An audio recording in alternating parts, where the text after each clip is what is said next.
años, saludando a la familia Bañuelos. ¡Ánimo, compa Jaime!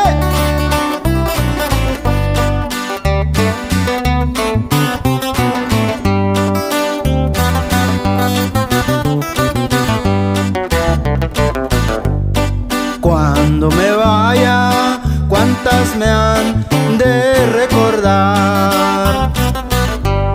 Algunas bien, algo otras mal, pero su mente de visitar.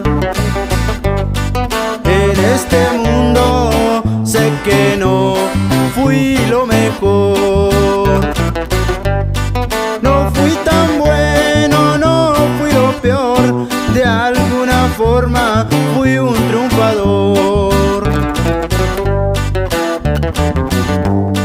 En los amores nunca me supe rajar.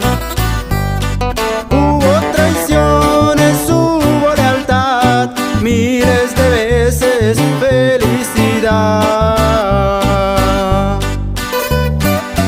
Y claro, nos vamos hasta Cebolleta, saludando al compa Steve de la Cruz González, y sin olvidar a su carnal Alonso, pura familia de la Cruz. Y desde luego mando saludos para mi familia Chávez y puro NF Wirrárica.